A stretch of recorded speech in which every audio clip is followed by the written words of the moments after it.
sobre os testes que são realizados para avaliação da eficácia desses produtos. Já que nós estamos falando de fotoprotetores, a eficácia é medida na forma de FPS e o FP-UVA, a determinação do fator de proteção UVA. A Anvisa é a agência regulatória brasileira, né, que então regulamenta esses testes e também é responsável, claro, pela fiscalização desses produtos e tudo mais. Ela diz que, obrigatoriamente, esses testes devem ser realizados em vivo para que haja a determinação desse FPS para que ele possa ser colocado no rótulo do produto com essa informação, né? Esses testes em vivo são realizados em voluntários humanos, né? Claro, sadios, e devem seguir ou a metodologia descrita pelo FDA dos Estados Unidos ou a metodologia descrita pela União Europeia. De maneira bastante simplificada, né? Só para que vocês possam conhecer um pouco como é que essa análise é realizada, ela é baseada na determinação do que é chamado de dose eritematógena mínima, abreviada como DEM. Essa dose eritematógena mínima é a dose de radiação ultravioleta B necessária para tornar a pele com eritema, ou seja, para tornar a pele vermelha. Lembrando que é a radiação ultravioleta B, porque é a radiação ultravioleta B que tem essa capacidade, né? Então, só para que fique um pouco mais fácil de compreender, aqui nós temos uma imagem de um equipamento utilizado para essa função, é um simulador de radiação ultravioleta. Essa região é a região do bocal, que está ampliada aqui nessa outra imagem, mostrando o dorso de um indivíduo, as costas de um indivíduo, que é o local onde isso é realizado, né?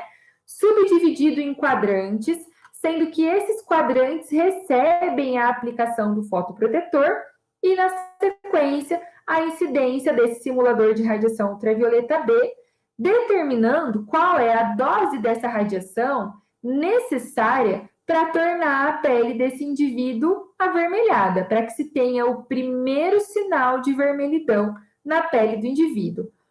Esse primeiro sinal de vermelhidão, o tempo necessário para gerar esse sinal de vermelhidão, é chamado de dose eritematógena mínima, que abreviamos aqui pela sigla B. Repare, então, que o produto é distribuído, né, sobre a pele desse indivíduo. É claro que ele vai ser depois homogeneizado para que a distribuição seja regular. Mas eu gostaria de destacar a vocês que não é uma quantidade aleatória de fotoprotetor que é colocada, mas sim uma quantidade específica, uma quantidade fixa, né? E que vai valer para análise, para a determinação do FPS de qualquer produto. Por que isso é importante? Porque é claro que se o fotoprotetor for colocado, né, for aplicado sobre a pele de maneira mais ou menos abundante, que isso vai interferir na eficiência desse fotoprotetor. Então, a quantidade descrita é de 2 miligramas por centímetro quadrado. Isso é padronizado para a realização dessa análise. Para que vocês tenham uma noção, se nós considerarmos essa quantidade para aplicação na área da face, por exemplo, seria necessário uma colher de sopa de fotoprotetor para distribuição em toda a pele.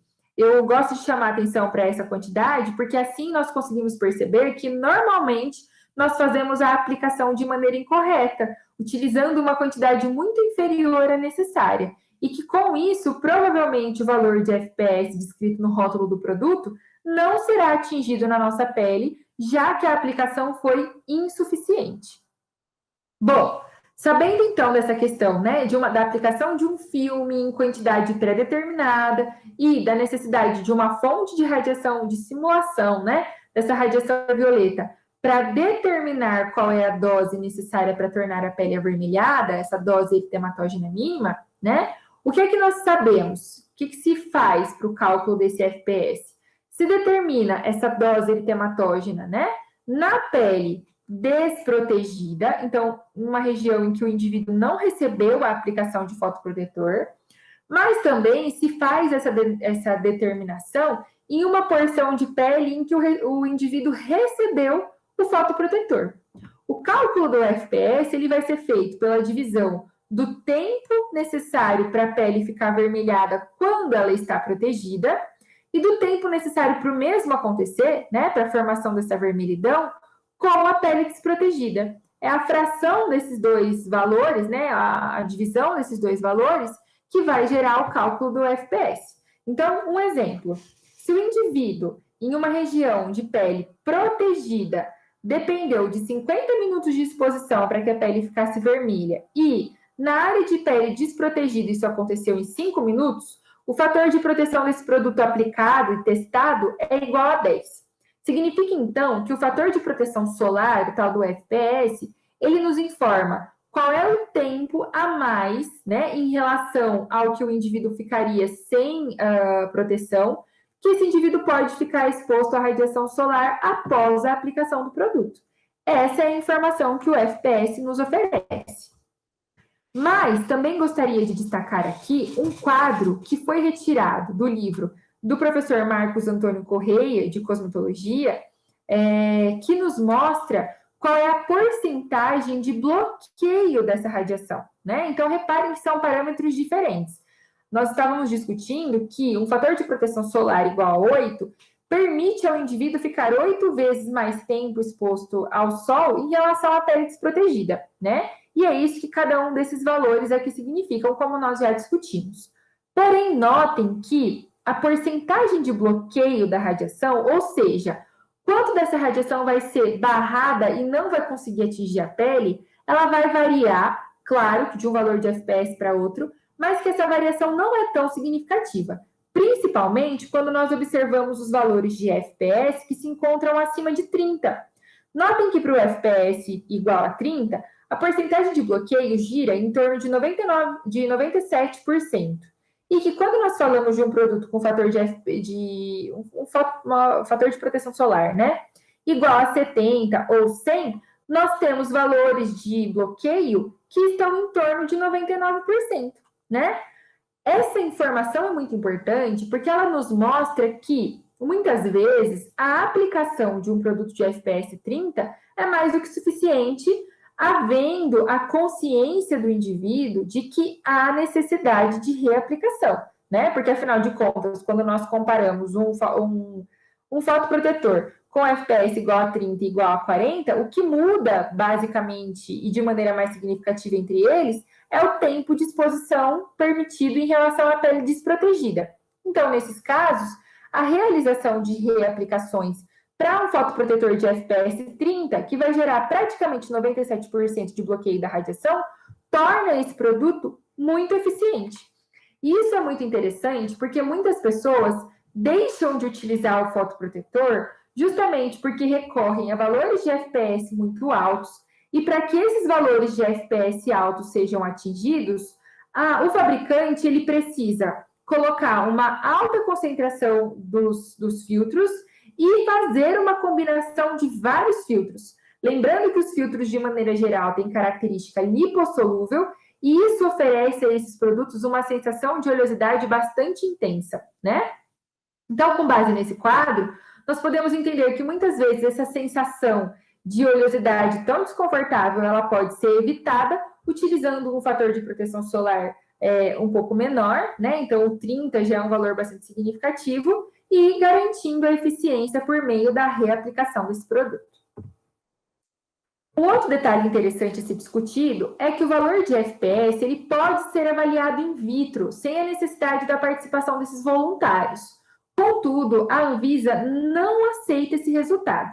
É por isso que essa determinação de FPS in vitro, ela pode ser realizada, ela é interessante, mas ela serve somente como uma forma de orientação, como uma forma de guia, né, para o formulador, que muitas vezes está preparando um produto em que ele precisa de um valor de FPS determinado.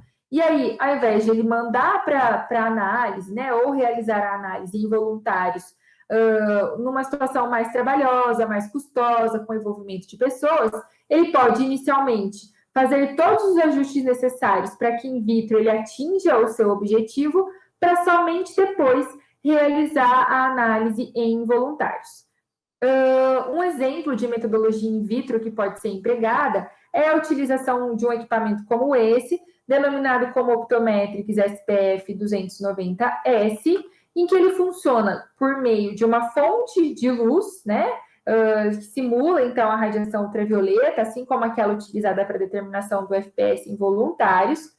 Essa fonte de luz, ela vai incidir sobre a amostra que é colocada nessa região, em uma placa, em uma espécie de membrana, distribuída também naquela mesma quantidade de 2 miligramas por centímetro quadrado.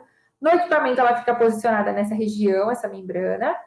E, após a incidência da radiação, vai haver um comportamento de refração dessa luz ou de absorção dessa luz, dependendo do tipo de filtro que estiver presente aqui. Somente uma parte vai atravessar essa barreira, né? O que atravessar vai ser observado, vai ser detectado, melhor dizendo, por uma esfera de integração. E é com base na radiação que chegou nessa esfera de integração, né, que o equipamento faz os cálculos e oferece um valor aproximado de FPS. Uma outra possibilidade ainda é a estimativa utilizando softwares, e tem um que é gratuito e fica disponível na internet, que foi disponibilizado pela BASF, se chama Sunscreen Simulator, em que o usuário vai informar quais são os filtros que ele pretende utilizar, porque eles já aparecem listados, quais são as possibilidades. Ele vai informar também qual é a concentração que ele pretende utilizar, e com base nisso, o programa, o software, vai fazer um cálculo aproximado desse valor de FPS. Lembrando que, tanto nesse caso quanto no anterior, né, que são análises in vitro, são resultados apenas aproximados e que não servem para regularização do produto junto à Anvisa.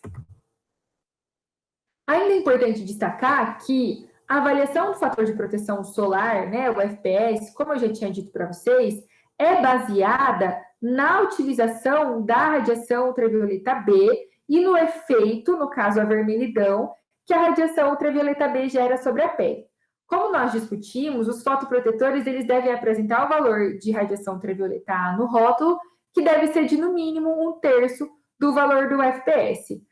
Mas para isso, essa análise também deve ser realizada e da mesma forma utilizando também voluntários.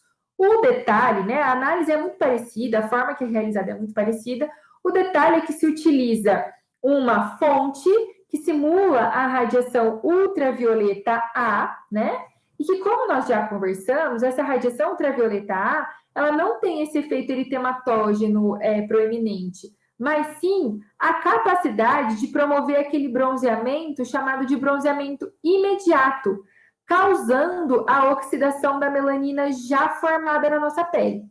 Então, no caso da determinação da fotoproteção em relação à radiação ultravioleta A, o que se faz é expor essa pele à radiação ultravioleta A, também com o simulador de radiação, e avaliar o escurecimento da pele. Por isso, a gente não fala em dose eritematógena mínima, mas sim em dose pigmentária mínima, né? Porque o que nós vamos observar é a pigmentação, é o escurecimento devido à oxidação da melanina. Isso se faz também em uma área de pele protegida e em uma área de pele desprotegida, sendo que a fração entre esses valores é que gera o resultado dessa fotoproteção em relação à radiação ultravioleta A, né? A determinação, a leitura desse resultado, da manifestação, né, do escurecimento da pele, é feita após 2 a 4 horas de exposição a essa radiação ultravioleta A.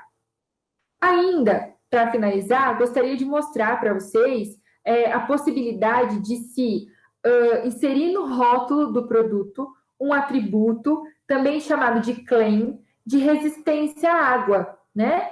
Esse atributo é bastante frequente nos fotoprotetores, mas para que isso possa ser escrito no rótulo, o fabricante tem que provar que esse produto realmente funciona, garantindo, mesmo após contato com piscina, contato com suor, contato com a água do mar, o fator de proteção solar, né? Garantindo esse fator de proteção solar mesmo nessas condições. Então, o que acontece é uma determinação do FPS, normalmente, né? Mas além dessa determinação de FPS, que então é realizada com a fonte de radiação ultravioleta, com a pele protegida e a pele desprotegida, isso também vai ser feito antes, né?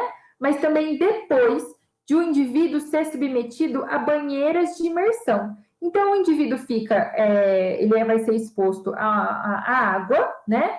normalmente numa jacuzzi, que tem uma espécie de hidromassagem, porque tem turbilhonamento de água, numa temperatura controlada, em torno de 23 a 32 graus Celsius.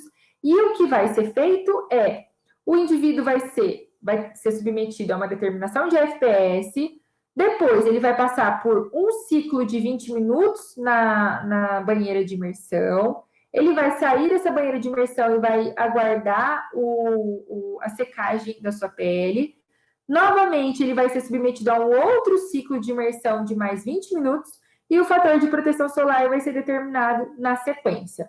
Então, são 2 ciclos de 20 minutos cada e o indivíduo, então, vai ter o FPS determinado antes e depois. Se o valor de FPS não for alterado, esse produto pode ser descrito como resistente à água.